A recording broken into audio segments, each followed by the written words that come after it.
All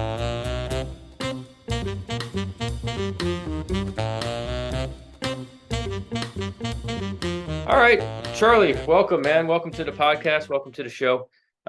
Again, great to meet you. And I really wanted just to talk to you kind of about your whole musical journey, but I'd like to start off with what you're up to now, your new record, and anything you want to talk about that's currently happening. Well, thanks for having me, man. I've been reading your blog on the 30 best albums of every year. I think that's great. Cool. Year. Two big things. Always we have Iron City. You know, that's my organ trio, and that's when I get called to do Blue Note and Chris's and jazz and blues festivals. It's usually with Iron City. So that's like a core organ, drums, guitar. Mm-hmm. My ear. It's kind of the baddest group in New York right now. So we play Arthur's every month. We play a place in New Jersey called Triumph once a month. Sure. And so we have our own little sort of version of the Chitlin circuit that we're kind of operating on. So I've also added an education program that I do where we're teaching in NYC schools and also getting other clients, like in other states, for private schools. Mm-hmm. And that's called Blues Alive. Okay. So Blues, excuse me, Blues Alive it's really my fully integrated teaching method of all the different things I've learned from the great masters I've studied with. And the sort of elevator pitch for it is that it's called the living tradition of the blues. So what we do is we take the elder musicians, we take the ancestral style of learning, call and response, the oral tradition, and we bring that into institutional settings. So we go into students' classrooms, we give a little bit of a demonstration, and then we play with them. So I'm doing this with Avery Sharpe, Juma Sultan, and Myra Casales. So we're going out, you know, visiting kids in their schoolroom, you know, in the classroom. Right. And then the third thing that I'm working on is also a huge one, and that's the band called the Griots Speak. So that's what my latest record, and my next two records actually are going to be with the Griots. So that's Daniel Carter, William Parker, Juma, and myself. Awesome. Let me just ask you about the school programs that you're doing. So this is mostly going into the public schools, then. I have a range of clients. Okay. So I can service clients. I can do a lot of different things. I used to write curriculum for like school districts in Connecticut. Mm-hmm. So I can do professional development for teachers. We do like jazz ensemble. You know, like we come in and guest conduct a jazz band. Sure. Combo, and I use my blues curriculum to augment that. And kind of what we're always doing is we're mixing institutionalized settings of learning with the the traditional styles of learning. So, for example, when we have someone where we go and do a jazz combo, so jazz combo is like piano, bass, and drums, and a guitarist and a couple horn players, sort of thing that you would see like at a jazz summer workshop, like a jazz summer camp. So we would go in, we would give a short presentation. You know, we use like slides and history and music literacy along with demonstrating for the kids how to play jazz, working on improvisation. So it's basically taking what students are already doing in their jazz combo, and we're adding this whole other element of African-American studies, music history, general music literacy. Sure. Different way to learn off of the records, right? Yeah. I came to this method because I didn't go to music school. I went to school for African American studies and arts administration and art history. So I actually I did three things all at once when I was at UMass. Okay, UMass. Okay. Yeah. And I studied in the apprenticeship setting. I had a little bit of music theory and music history and kind of like the music school training, but I really picked and chose. I only did them like as gen eds. I didn't do them as like a degree. Right. So I had the good fortune of studying as an apprentice with some of the heaviest, people ever. And that method of learning to me was the important thing. So now that Juma and I have this relationship, now that I collaborate with Avery Sharpe, these are people who are on the level of a griot. So it made perfect sense to take what we do as a band on stage, presenting the message to the audience on stage, to taking that a step farther and constructing it in a way that we can present it to kids in schools. Anyone, not just young kids, college student, you know what I mean? It can really run the gamut. Sure. Teaching professional development training. Excellent. Yeah. So tell my listeners, so a griot is like a sort of a troubadour, I gather, a West African troubadour of sorts, right? Yeah, so the griot is like the storyteller and historian, and they have a broad social function in certain West African traditions. A lot of the music that came to the New World and was built upon is griot instruments, griot music, griot. In the lifestyle of being a master musician and being a griot, there's a certain method of teaching, which is like the oral tradition. It's these ancestral forms of teaching. So this is an ancestral profession, ancestral caste that still exists to this day. So they exist in Africa, but they also exist in our environment, right? So like the urban griot is something that we talk about among myself among the group Sure. of the elder musicians. Right. Cool. So let's talk about that band if we could for a second, the Griots Speaks band. When did it form? How did it come about? So this is everything. There's just such a twisted story, it's just such a journey. So I noticed on Facebook, late one night, I got up for whatever reason and looked at Facebook. This is back around November of 2021, maybe, something around that time. Mhm. And I noticed that Juma was appearing at a club right near me here in Brooklyn. So I've been obsessed with Juma forever. Sure. The first thing I was ever into was Jimi Hendrix at Woodstock and Juma's contribution to Jimmy's band. So I didn't know Juma was active. I've been living in New York for 10 years at the time. I never once heard his name uttered. I hadn't seen it online, nothing. I didn't even know he was around or active. And it turns out he was playing at a bar right down here. So it was a memorial service for one of the patriarchs, one of the inventors, one of the focal points of what became the free jazz movement in the late 1960s. It was called Studio We. And it was a memorial for Du Bois, who was the patriarch of this environment. So I went to this event and just started interacting with William Parker, Daniel Carter. Juma obviously was hosting it, and like George Braith was there playing. There was a range of people who are well established masters in the improvisation world. So I went and connected with them. To take a step back from that, the roots of that interaction were I had just recently been given a drum by Yusef Lateef's wife, Aisha. And it's a drum that he brought back from Pakistan. So I brought this Himalayan folk drum with me when I met the cats that day. And I jammed with them, and I played on the drum. I didn't play on guitar. So the drum, having this instrument come into my life, has really changed so much of the way that it really changed my life. This, conduit that I got from Yusef Lateef, from his religious studies in Pakistan, opened up a voice for me that was compatible with the way that these guys operate. Sure. And it was not as relevant to the way I operate on guitar. So it opened that ability for me to have a conversation with them that was more on terms of the music and less in terms of me like being a guitarist. So it was kind of an interesting, lesson and moment there.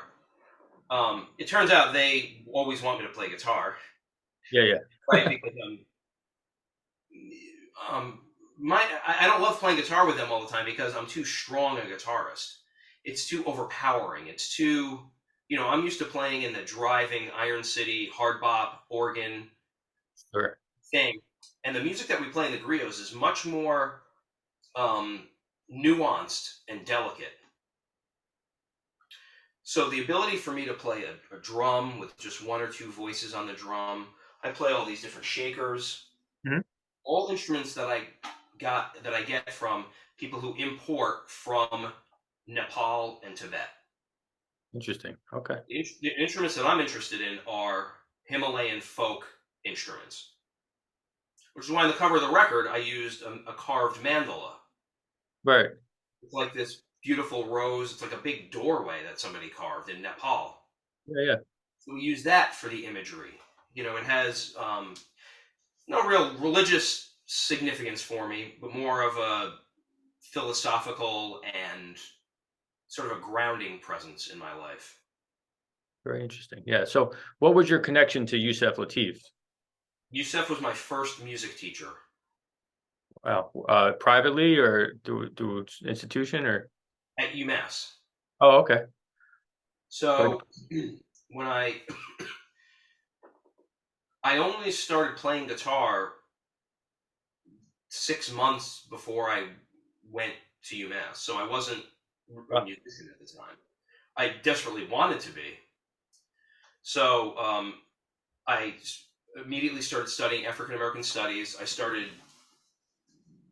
operating on the peripheral of music as much as I could. So I was like writing grants to help concert series that were being produced there. I worked on the radio station. I wrote jazz and blues reviews for the newspaper. So I was just immersing myself in all these other things because I couldn't actually play. So I kept Hmm. practicing. I would go to jam sessions. I learned off the real book and all that. And then by the second part of my like June, like yeah, junior year, Mhm. right, third year, I wanted to get into Yusef Lateef's class. He taught a composition class. So I brought him these very crude manuscripts that I wrote of these original compositions just from my time listening to him, listening to Rahsaan Roland Kirk, listening to Archie Shepp. Those were like Sure. the three big ones for me at the time. Hmm. Always with Jimi Hendrix being like the largest presence. Jimi Hendrix and Grant Green, are always like the two largest presents there for me. And I basically auditioned for Yusef. He liked what I wrote. I had no music literacy at all. Wow. I Okay. taught myself how to. I had nobody. I had no lessons on even how to read a staff. I just figured it out by looking at the real book and listening and figuring the rhythms out. So I was able to kind of like write my own tunes. Okay. Presented to Yusef. He liked it. Let me into his composition class. So once I was a student in the class, I was able to get private lessons with your professor. You can go see him whenever you want, Yeah. right? So I would have composition lessons, whenever office hours or whatever it is. Right. So I became a student of his. So this is before I was just taking very rudimentary guitar lessons at the time. I then met Dave Stryker, and he and I became like best friends, and he Sure. really filled in all the gaps for me. But again, I would study with him privately. I would drive from Amherst down to New Jersey. Yeah. I would go to, I would always time it around when he was at Blue Note, or he was at some club, or he was at Cecil's, or he was at some club that I could go to. I would Right. get a hotel or whatever, or stay with friends, go to his gig, get a lesson all the next day. Hmm. Okay. Usually wake up and go back for another hour or two just to hang out or do another lesson. And then I would go home for 6 months and I would work with him that way. It was an Interesting. apprenticeship. He would send me his handwritten charts. I would put them all in Finale form and send it back to him. Like we had, he was teaching me every aspect of being a professional. Right. Right. Oh, that's And wild. he started he taught me how to produce records. Sure. So he worked with us in the studio for my first two, and then I've done past 7 since then. I've done on my own, but he taught me that. So I was doing well, and I met Pat Martino, and he one night gave me his card at Blue Note, Okay. and told me to start coming down for lessons to Philadelphia, to his house. Sure. So I did that from August of 2014 until when he retired in 2018. And I went down every 6 months for 4 years. Wow. Okay. And you were living in New York at the time, or you were still in Massachusetts at that time? Oh no, I was in New York since then. Yeah. Yeah. All right. Where'd you grow up? Well, I moved around a lot. So I'm from Hudson, New York. Okay. So generally within the Connecticut, Massachusetts, New York, Troy, New York. I've lived in a lot of different places. I've actually lived here in Brooklyn longer than anywhere I've ever lived. Okay. So were you listening to jazz or improvised music when were you exposed to that? The first thing I was ever exposed to was Jimi Hendrix at Woodstock. So being from upstate New York, my uncle was at Woodstock. He saw Jimmy a couple times. My dad was into Hendrix, but my dad only had all the later stuff. He didn't. His older brothers took Jimmy's first 3 records that usually everybody knows. So I didn't even hear those. I heard Woodstock. I heard he had a couple cassettes, which were posthumous collections of his stuff, and it all featured Juma Sultan on congas and percussion. And this sound of the congas as sort of this is what I've learned about congas, is that it's a universal sound that really draws a wide audience into your music. It's almost like the conga player is like the rallying cry, and then people are there, and then you expose them. You open them up to what your overall message is. So the first thing I ever heard was Jimmy. That's a good first. It is, and it completely, it completely, took over my life. Really, It's funny that you said so. There's a staring at me as we talk is. It's the best. Yeah, and I mean I look at that poster every day as I teach, and I really have it there for my students to say, who is this guy, Yeah. And then I get an opportunity to talk, about this masterful, wizard. Yeah, I mean, so take that idea. Here, let's do a screen share. Take that idea and imagine the person that you're exposing them to is Juma. Right. Right? So, what we do in the classroom is pretty amazing. Here, let's check it out. I mean, it makes me laugh just to think about it. I don't know if you can hear it, but yeah, I can hear it. 3, 4. Perfect. Now we're going to do 3. 3, 4. Great. Once we get to the next one, 4, that's considered in Western standard 1 bar of music. And all I want you to do, once we do it all together, is just keep it going. And we're going to play some music here.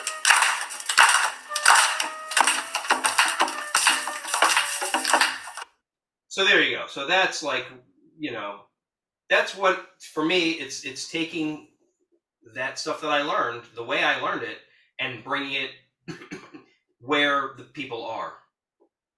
Right. That's cool. I mean, so then talk how does that filter into the new record?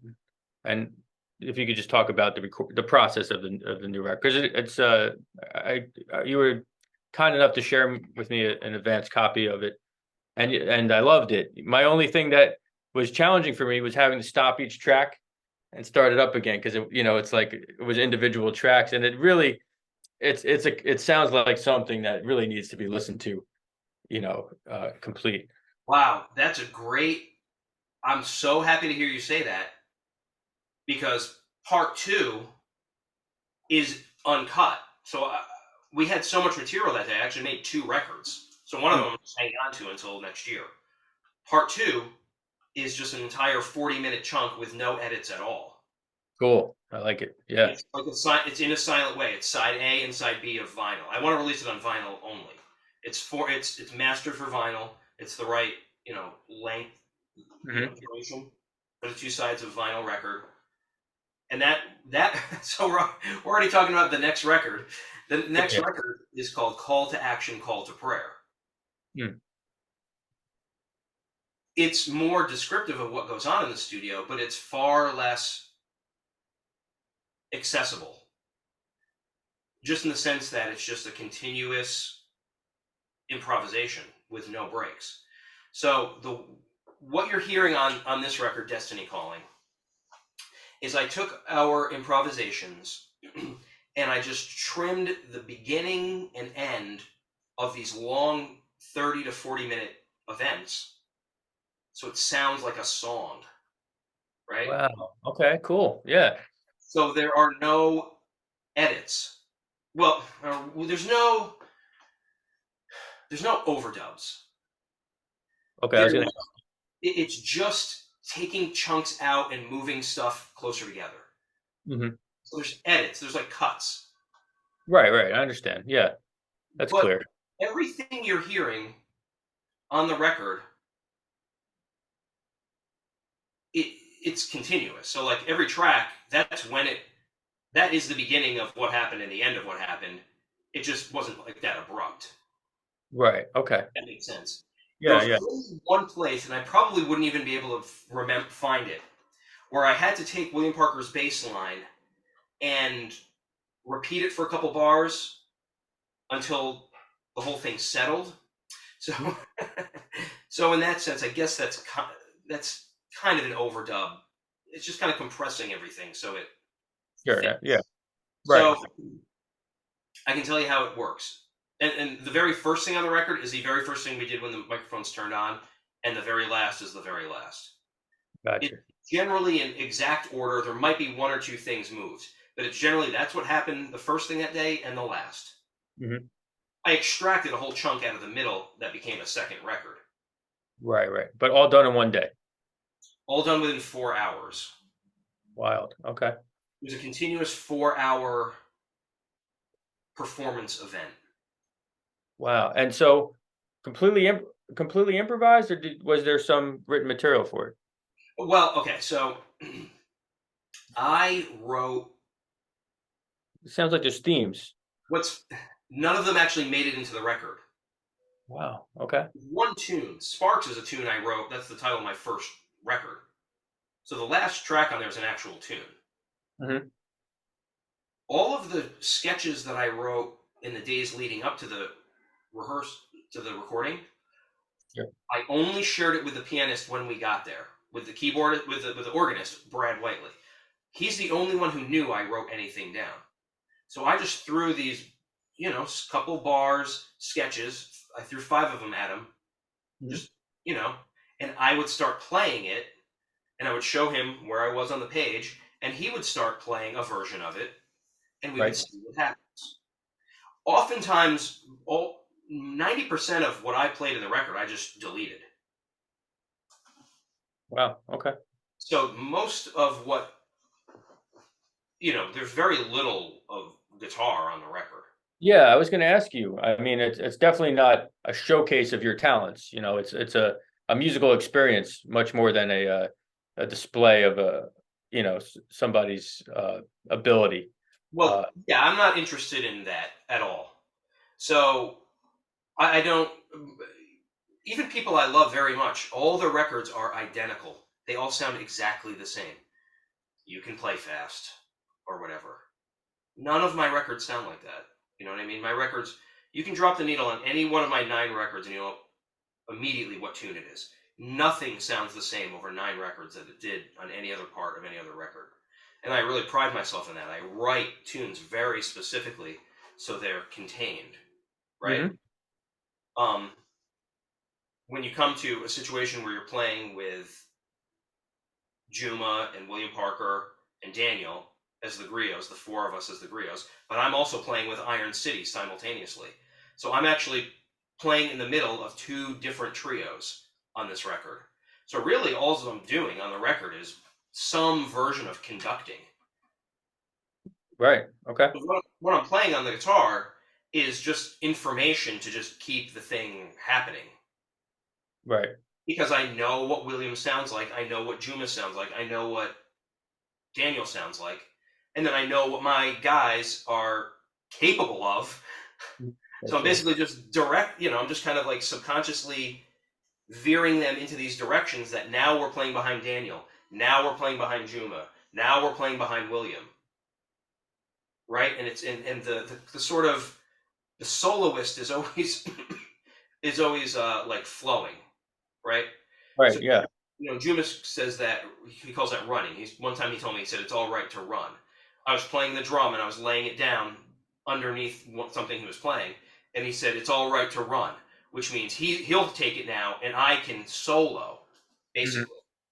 So it's kind of like a game of duck, duck, goose. Everybody's sitting in a circle, and it's grooving away where it is. One person gets up and runs around and does something different. Then the music kind of moves over to what he was doing, and it becomes that. And then Right. it comes over to what I was doing. Now it goes over to what William Parker was doing. Now it's back to me. Now it's Daniel for a long time. And it's Juma. And it's me again. Right? It's like, and you can't tell that in a recording studio because it's all flat. Everybody is equally loud. Right. So in the editing process is assigning the beginning and ending of a track.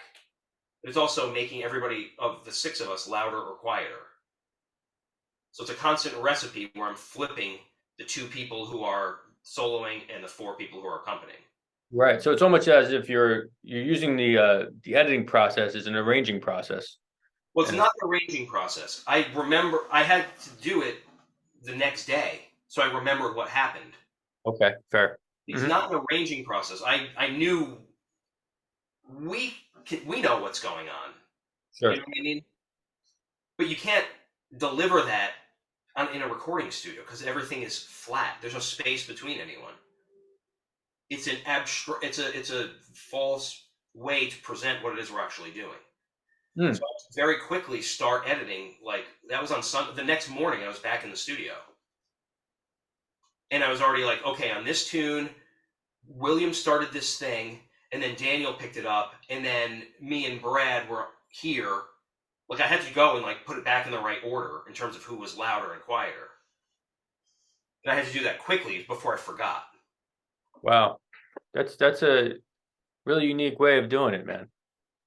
Yeah, well, I'm good at this. I've done, I'm used to making records very quickly on no budget. Mm-hmm.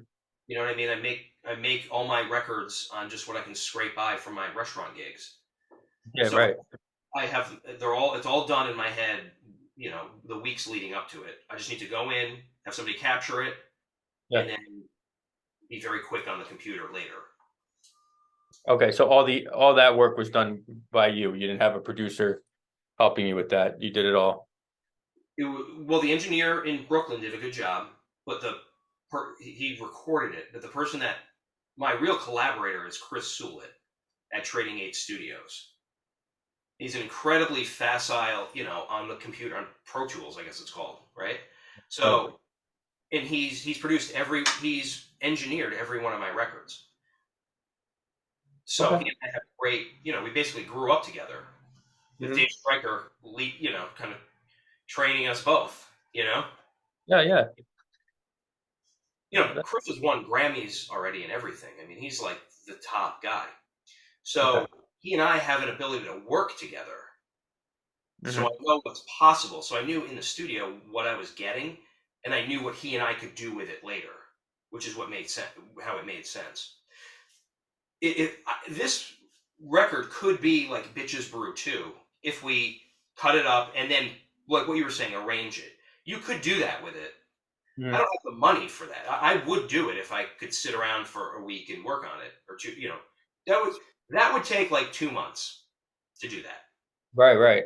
Oh, I'm glad you mentioned that album because it's unique in its own way. Don't get me wrong. It's I really enjoy it, but it did channel a little bit of that Bitches Brew in a silent way.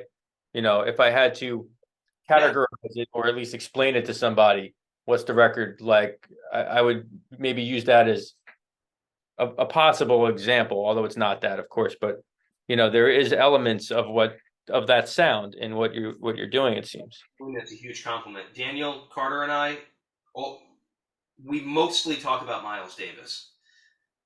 He and I are absolutely, driven by that appreciation and that ability to access something that we learned from Miles. We both, I would say Daniel might consider that a compliment also. To me, sorry, the for me, the sort of elevator pitch for the record, or the tagline, is "In a Silent Way" meets, early Santana when they were rehearsing to make the album Abraxas. Yeah. It's interesting that, like, all of these things that we're talking about Mhm. are summer of 1969. Sure. Yeah. All of this. Right. For some reason, I mean, I guess it makes sense that I'm, very close with Juma now. He's the god of the summer of 1969. He was in all these places. Right. But just talking about the magnitude of this, Juma played with Coltrane in 1965 in Los Angeles. Wow. Okay. Juma was a bassist before he committed, before he was more known as a percussionist. So Train was out there, and Juma played bass with him. Wow. That's crazy. I never knew that. Yeah. Okay. Fast forward to May of 1969, he and Jimmy run into each other in Woodstock, start working together, and it really, this is my opinion, he won't verify or even comment on it, and I've tried to get him on camera saying it, but he won't say it. But to my ear, Juma is the link is what allowed or facilitated Jimmy playing Star Spangled Banner, because he's really doing something very similar to John Coltrane. He's taking a folk melody of sorts, and he's playing it as free jazz. So Jimmy playing Star Spangled Banner has somewhat of a precedent in Train playing, or Miles playing, Dear Old Stockholm or something like that, right? Right. A folk That tune. didn't develop to the level of free jazz necessarily. Right. Train wrote Alabama, and that's reminiscent of a folk melody. He wrote Dahomey Dance, which is reminiscent of a folk melody.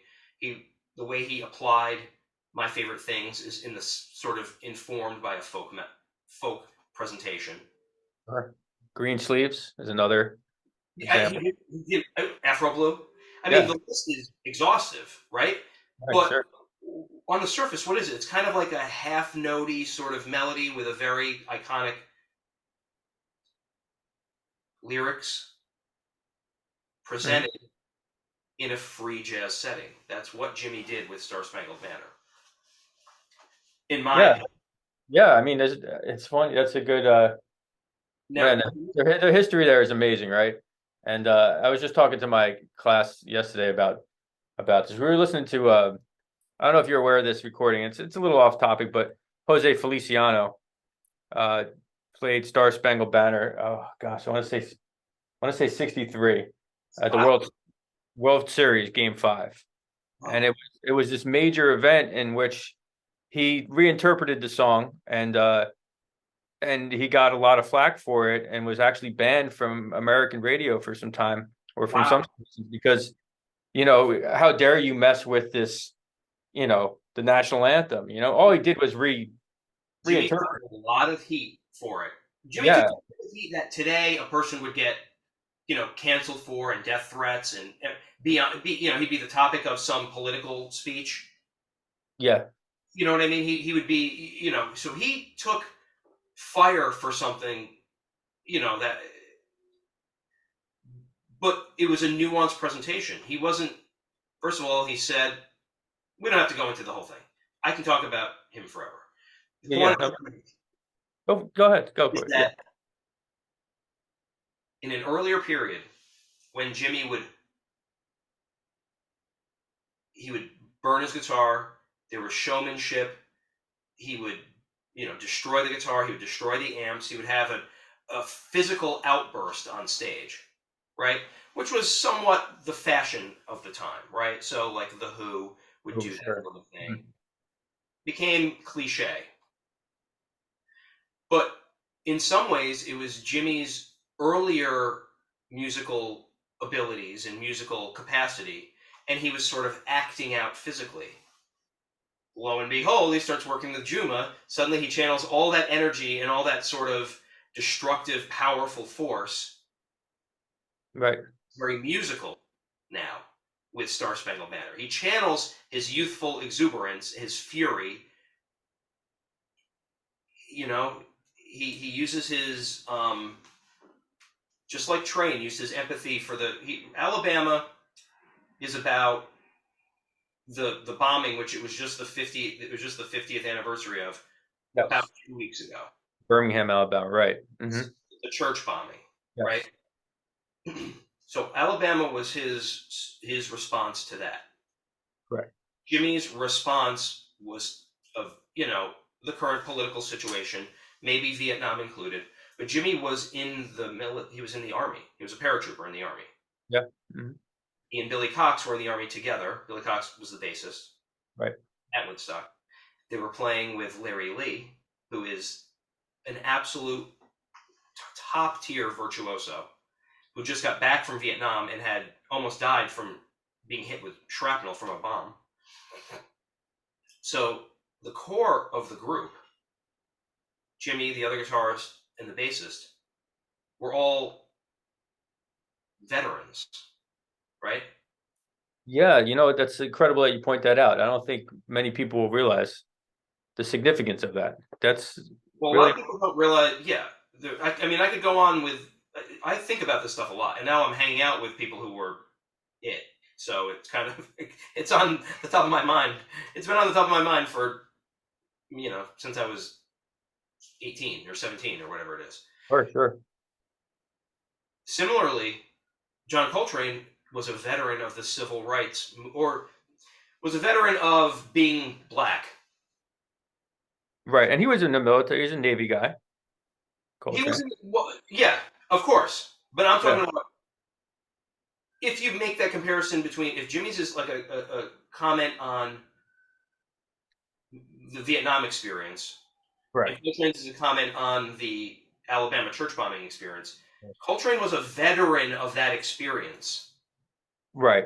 Jimmy and the Cats were a veteran of the Vietnam experience, right? So John Coltrane, it's his empathy for the African American reality of the time. He's a veteran of that, right? So there's these similar, but that's all fine and dandy. But you look at one thing. There's one very important thing in common with those two things, and that's Juma is right in the middle of all of this. Right, and now he's in the middle of your music. And now we're working together. We're bringing it to school. Yeah. Right. That's heavy, man. That's I know. That's why I'm so that's why it's so important for me to do this right. You know what I mean? And the window is short. He's 81 years old. He's not going to want to be running around with us, forever. You know what I mean? He wants to do other things. We just got Blue Note a couple weeks ago. We have this record. Obviously he's on the next record that didn't release yet. We made a third one in the studio with Daniel. So I already have 2 other records with him in the can. That's smart. That's great. For coming years. Yeah. Wow. What an experience to be around a guy like that. It's the best. I mean, and of course, William Parker is, also a veteran of this improvised music for sure, right. But different, kind of a little bit of a different thing, but that's great. So, I mean, you've been around some really remarkable musicians. I'm looking here at your list of people who you've been in contact with or maybe have recorded with. And, it's funny when I listen to your playing, every one of these individuals, I can hear an element of. Wow. Thank you. That's great. Yeah. I mean, you mentioned even meeting B.B. King. I mean, there's that blues element in especially when I hear the Iron City stuff. And then you've had some experience with Dave Holland, I guess, right? I did. I wrote I wrote like 6 tunes that we played in upstate New York at a college. It was there's a bassist named Malcolm Cecil who, was on all those Stevie Wonder records. Sure. Yeah.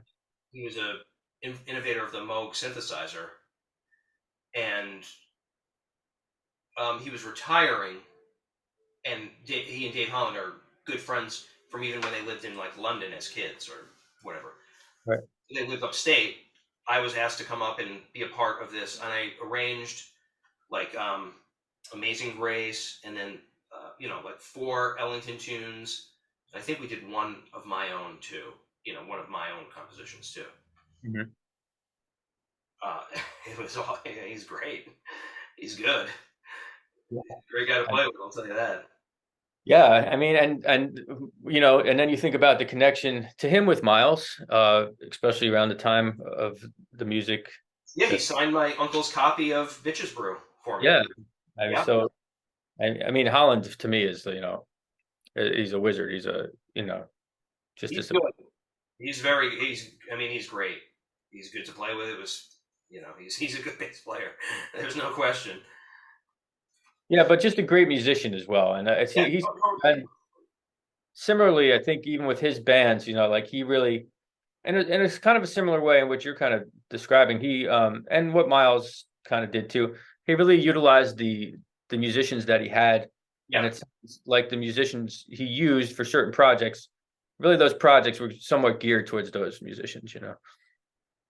I've come to discover that that's really part of the folk tradition. Agree. Daniel attributes this quote to Miles Davis, but he says all the time, if there's a buzz in the band will put a buzz in the world. Wow, cool. And that's how he feels about working with, that's how he feels he and I have together working with Iron City. He loves playing with the organ and drums. But he needs to be the leader, right? He only is a leader. He's in the sense that he only wants to play in an improvisational setting. So Daniel is a great, he's the one I spent a lot of time with Juma because we're on the road a lot, right? Right. He's the one that he and I are the closest friends. So we just get dinner and hang out, and he comes over here and we jam. Sure. And we're doing all the, we're choosing what projects we want to do, and we're bringing people in the studio, and we're doing like, the band is really just me and Daniel, right? So we do duo performances, we're making a duo record, and then we add people onto that, right? Yeah. The Griots Speak is when it's like all 4 of us. That's like a thing of its own, right? That was really started by me and Juma. Mm-hmm. It's interesting the way that these guys operate, that they have a way of having certain boundaries and parameters within these different subsets of bands that they have. Yeah, right. We can all play solo. We can all play as a duo with any of the 4 of us. We can all play as a trio. We can all play as a quartet. We can bring on a rhythm section. It's just this completely modular ability to adapt to your surroundings. And that's such a survival, such an ancestral, to me, and traditional way of doing something. Sure. I always came to the realization that if I show up at a gig and the bass player doesn't show up, I'm just going to play solo as if it was what was supposed to happen. Right. Sure. Show must go on kind of thing, right? It's not even that it must go on. It's what's preventing it from going on. Right. Because you have the tools to do it. And I could sit down like Joe Pass. Right. One of probably the most important person for me is Joe Pass, right? Okay. In terms of here's what Joe Pass did for me. It's all the same shit. It's all the same. As intense as Jimmy can get is the same thing that he's channeling as Chet Baker. It's the same thing he's channeling as Frank Sinatra, as Joe Pass. They've mastered the instrument in a way that they can channel this other thing, right? So what I demonstrated with Joe Pass is that he could take everything that Jimmy was opening up on the world for me Mhm. and play it in a way that made sense to me on solo guitar. Cool. Yeah. Right? So that's why I'm attracted to these people. And you say that I have an ability to kind of like sound like like I don't know, however you said it, but that's just because I'm learning by ear all the time, right? And then I'm going to people to help decipher it who Mhm. just I'm just lucky they're like the best people to go to, right? So I would find things on a record and I would ask Yusef, what were you doing here when you did this? Mhm. Or I would say to Pat, Pat Martino, what was Wes Montgomery doing when he did this? And now you get Pat Martino telling you, but he's also telling you what he thought Wes Montgomery was doing. Yeah.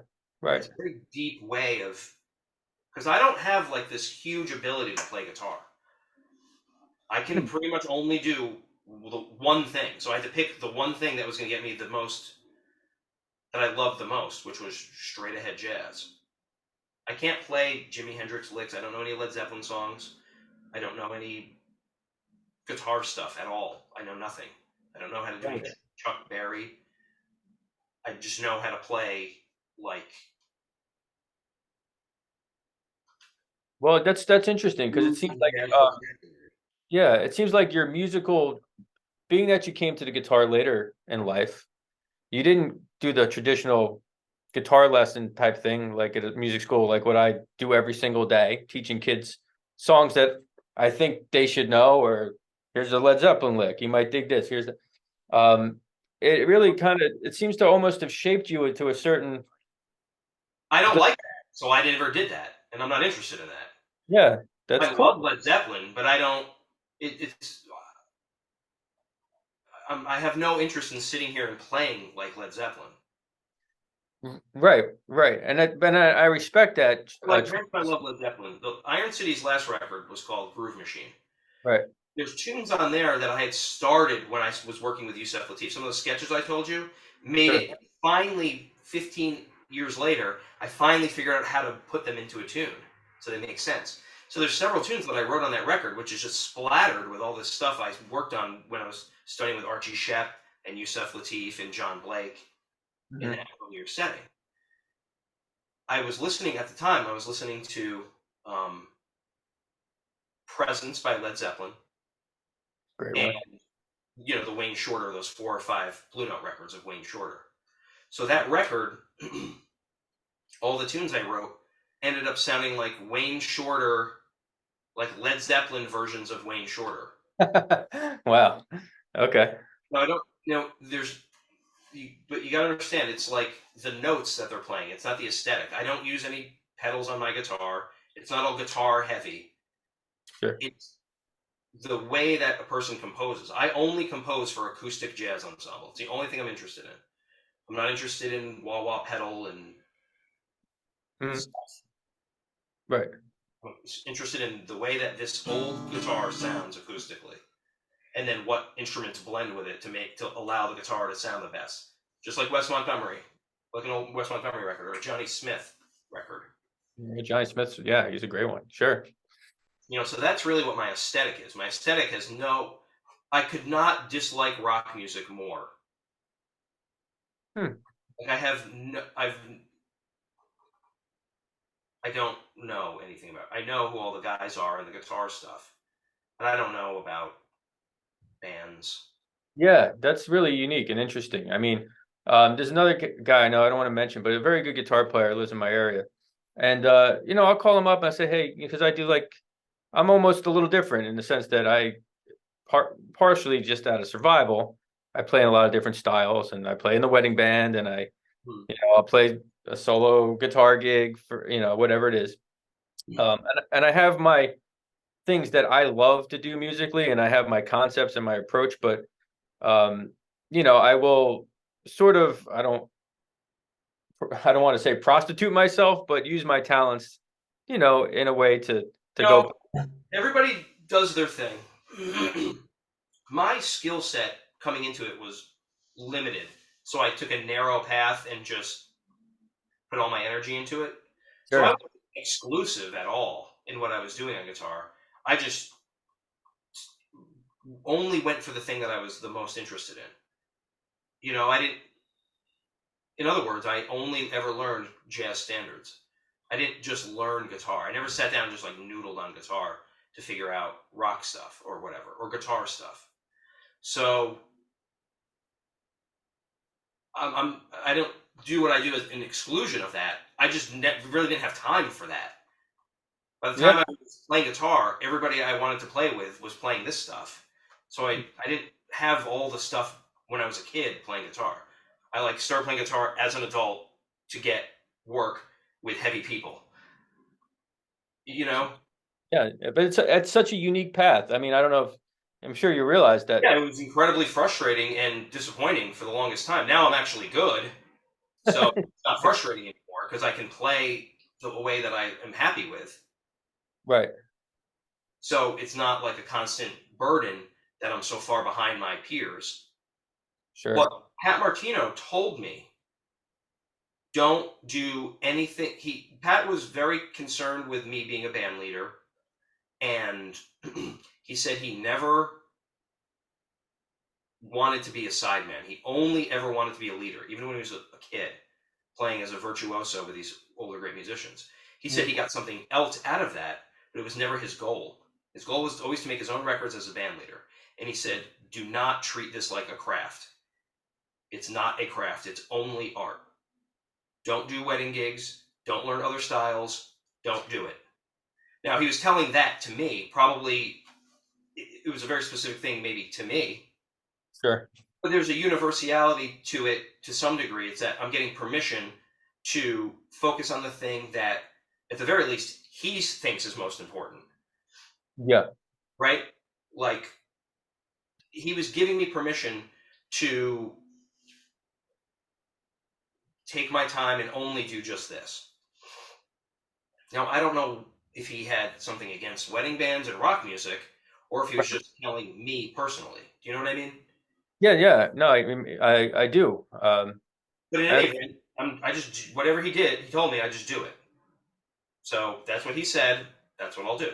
So I don't need to sit here and beat my head against the wall. You know what I mean? Sure. I mean, and he's who more?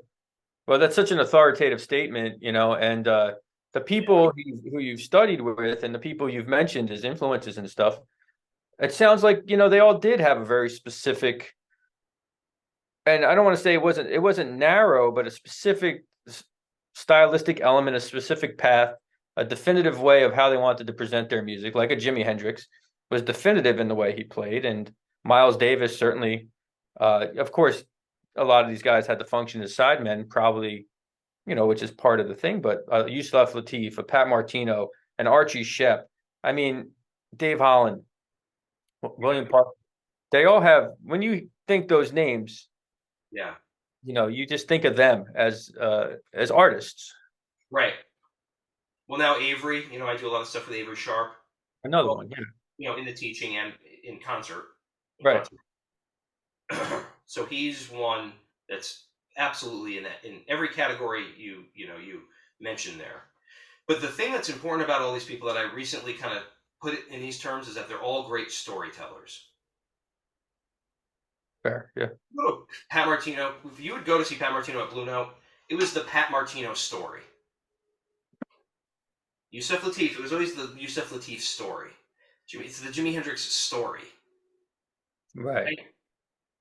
These are experiences that are larger than life. These people were so, they had such a huge bandwidth of energy and life around them, right?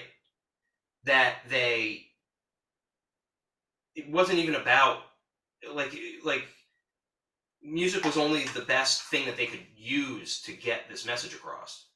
It's just so much bigger all the time. Everything is always bigger. It's always bigger stories and bigger personalities, and that's what's interesting to me. I don't like guitar players. It's not interesting to me. That's why I turn myself down a lot on my records. I want to hear the people I'm paying, X $100 each to be there. I want to hear them. Sure, I listen to myself hours a day. So, and I love the way I play and everything, but it's not, it's not interesting to me on a record to hear a guitar all the time. It's just not. I'm not interested in that. So I'm not really interested in people who just make records of them soloing over their own tunes that kind of sound like hard bop or. Right, which has been done a million times, right? And most people just do the same thing over and over again. Right. And that's what was like, just to bring it back to your record, the most recent one that I heard. I mean, that really comes through. It's, I was almost surprised that, because I know what a talented guitarist you are, and I was like, he's not really even playing that much. It's more about the music. It's not about a showcase. Yeah. Your ability, and I respect that. I think that's very important, and I think you've articulated that in such a great way that actually, has me thinking a little bit. But I did a good job because I played nonstop the entire 4 hours. Right. Wow. I literally just turned me off. A lot of times when me and Daniel are trading fours, we're both soloing at top volume over each other. So on the record, I just muted him for 2 bars, made me louder. Muted me for 2 bars, made him louder. Yeah. So it sounds like we're trading fours. We were just blowing at the top of our lungs for 5 minutes straight. Unreal, man. That's crazy. So decisions you made, I mean, it sounds like you've actually kind of thought about it as it was happening, which the decisions you wanted to make later in terms of the editing or I'm not really making decisions though. I'm just remembering what's happening. Yeah, but I'm saying playing. That's just one of the things we do. That's just one of our bags, right? Is that we play together loud simultaneously. That's right. Just something that we do from time to time. But what makes you think to turn yourself down at that specific moment? Like, how do you remember, like, or how do you make that decision? Kind of, are you making those decisions in real time? Because I'd almost be really, I'd really be interested. Here's how you do it. Because everything me and Daniel play, I only play jazz vocabulary. He only plays so-called jazz vocabulary, which means you can easily break our phrases into 4 2-bar statements. Sure. So what we're doing, I mean, I don't know if you want me to play it, but I could show you an example. Yeah, please. I'm playing, just because we're playing at the same time and kind of at the same volume doesn't mean we're not totally interacting. Of course, I understand. Yeah. What made me turn one thing up and one thing down and ping pong it for the course of like the solo section of a tune. Right. These only become tunes if you want to try to put it on a record. It's just what happened. Sure. It's kind of like no big deal. You know what I mean? It's only a big deal if you want to like make a record out of it. So I was just like, oh, here he and I were like, we were soloing together, which is a thing that we do. It's part of our vocabulary together. But it just doesn't make any sense. You can't hear anything unless you just turn one of them off. It's just on a recording, it just makes no sense. It's like looking at two. It's like, see how our two things, if our two screens were like on top of each other. Right. They're not on top of each other in reality. But when you funnel it through a recording, you have to put one thing forward and other things back. So I just remember, I know what he's saying in his statement. I know when he's pausing and I'm responding. So I just emphasize it by making one of us quieter. Right. Yeah. But I'm thinking of an album such as like Ornette Coleman's Free Jazz, for example, right? Where it's these two quartets, I believe, playing simultaneously at the same time, and without changing I don't think there was any real concern before the record came out to bringing levels up and down. I think it's just, here's the presentation, here's a conversation everyone's having together, and it's kind of noisy and kind of almost at times confused for me and for a lot of listeners. And other times you can pinpoint certain things. But you made the way your process almost sounds to me, and is that like if I listened to your unedited version or unaltered version of what you were doing, it would sound wildly different than what we hear. And I just think to me, it's amazing that that process is really unique, and I find it pretty fascinating. If we were playing the instruments that they were playing, we could then do it in a large room the way they did it when they recorded that. A lot of what we do are very subtle little, ancestral instruments that you need to be in an isolation booth with them close mic'd, right? So William Parker is a bassist, right? If you can only write one, you'll see the personnel of the record. I had to write like 7 things for what each of us play because you can hear them, right? So William Parker is the bassist. I'm the guitarist. Daniel Carter is the saxophonist, and Juma is the drummer. But William Parker also plays, some indigenous string instruments. He also plays like an Indian oboe. He also plays pocket trumpet. Daniel plays tenor, alto, soprano, sax, trumpet, flute, and piano on the record. I play guitar, which is one thing, and then I switch over to percussion, which is madal drum and Tibetan singing bowls, and on that one, like a shaker, right? And Juma, you can just write percussion, but sometimes he's playing flute. He has these Native American flutes from his, Native American heritage that he uses, right? So when you have such a wide range of instruments that have a broad, they have a dramatically different dynamic ranges, you can only do that in the studio if you're mic'd close. Gotcha, you're right. We're at Coleman with 2, acoustic jazz ensembles. They're not switching instruments. So all you have to do is just get good mic placement in the room that they're playing in, and they'll be able to play to the room. When you're in the recording studio doing what the Griots Speak does, you can't play to the room. There's no room to play to. You're just on headphones. So, you know what I mean? So it's a different. I get it. Yeah, I understand. But it worked out well. It sounds.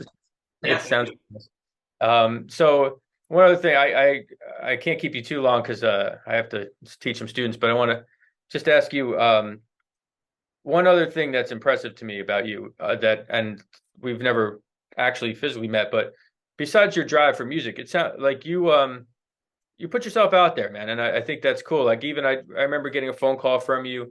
Hey Jay, I know you're a bass player. If there's anything in the area you can use me for, or if there's any things you could recommend, where to go.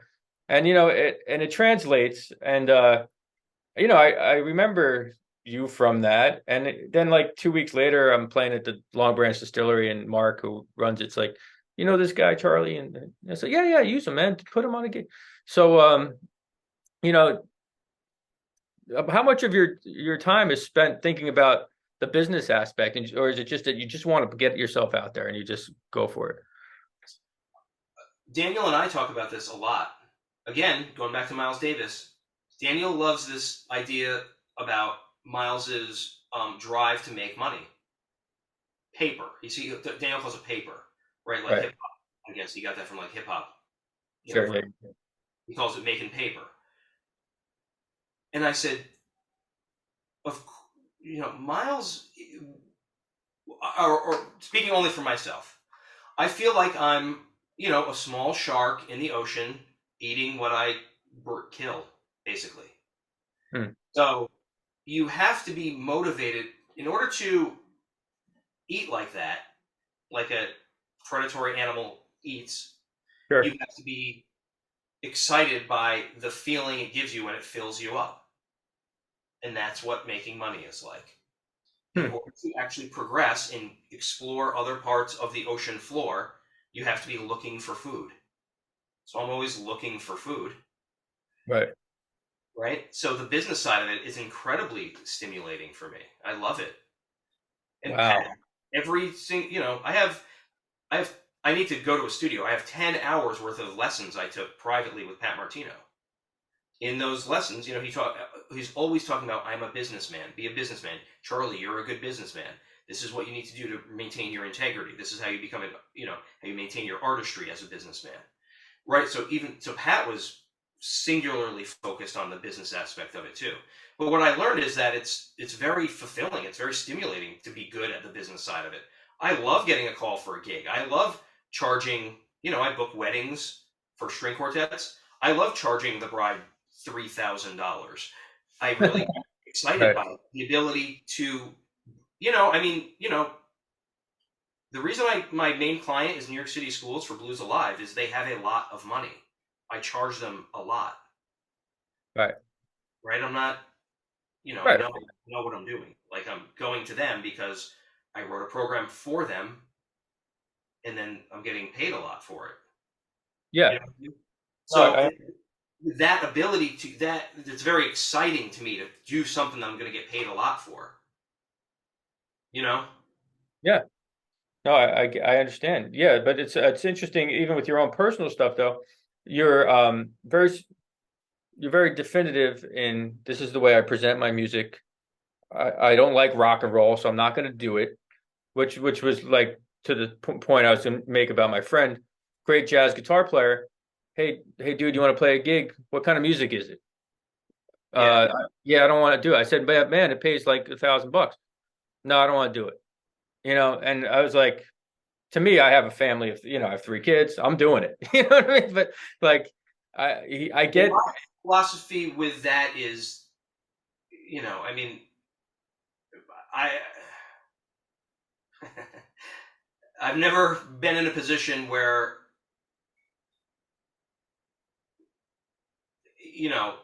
I know where to go to make money. If I'm going to be working anything other than precisely what I want to do, I'm not going to suffer through living in Brooklyn. I'm not going to suffer this lifestyle that I have if I can't do precisely what I want.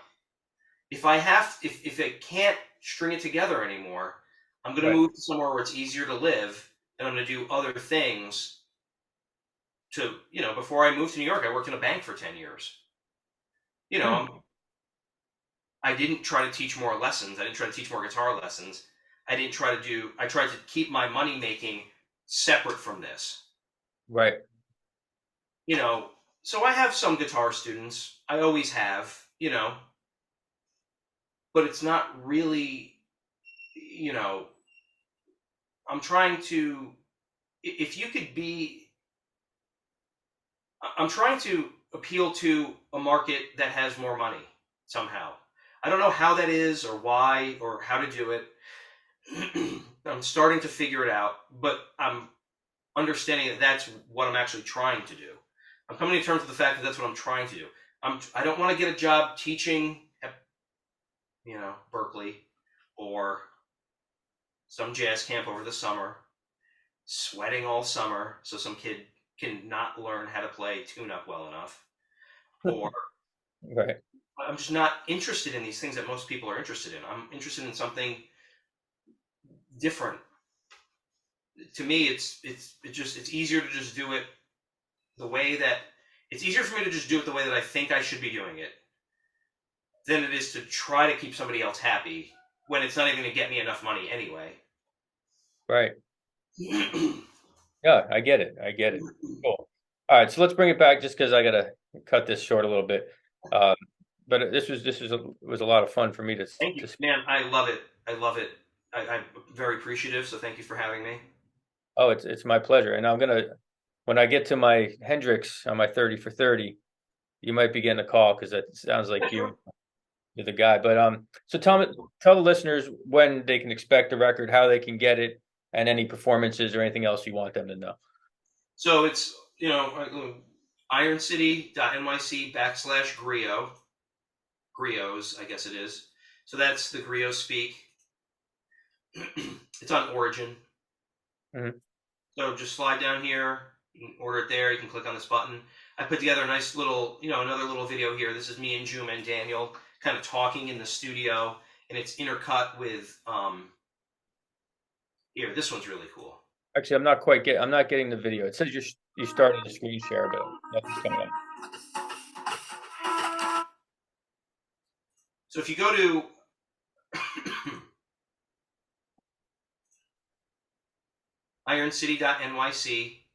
ironcity.nyc/griot. Griots. Mhm. Is that working? No, I just have you. But that's okay because it's going to be on it's an audio thing anyway. So Oh, okay. There are videos that I put of us actually in the studio. So you can get like a visual kind of walkthrough of what it was like when we were recording this, which is very cool. So go on the website, ironcity.nyc/griots. There's a button on there to click to direct you to Origin Records, where you can order it on. It's only available on CD. Maybe someday I'll put this record out on vinyl. The next one. So this record's called Destiny Calling. Anybody who votes for the Grammys, it has Grammy consideration in 2 categories. So please help me get to the nomination process. I'd love to have at least a Grammy nomination, if not a win, under my belt. That would be pretty great. For free jazz, I think that'd be a pretty cool thing. Yeah. The follow-up record is called Call to Action, Call to Prayer. I'm going to release that next year. I want to release that on vinyl. So I might end up just doing it myself. Or partner with Zoho, or partner with Origin again. And that one differs in that it's a continuous performance with no editing. Right. Cool. All right, great, man. And then we'll check you out, check the schedule for Triumph, which is not far from where I'm speaking right now. Red Bank, New Jersey is where that is. And I'm there November 10th, and I'm there starting in January, the first Saturday of every month. Oh, yeah? Oh, I'll definitely come check you out. Yeah, that's great. Yeah, it's with Iron City, with Brad on organ and Austin on drums. And we're going to have conga players with us. We're going to have, we're going to rotate a 4th member every month. Excellent. You said it's the first Saturday of every month? Yes. Okay, because I have a first Saturday of every month in Red Bank, about a mile down the road from you there at Oyster Point Hotel, just a bass and piano. So I'll stop into your gig. And that's awesome. Yeah, that's cool. Right on. Cool, man. Charlie, it was great speaking to you. Great meeting you. And I'm sure we'll get it at some point. Can't thank you enough. Anything you need, give me a call. I'm happy to be involved. All right. Appreciate you, man. Thank you. Thank you.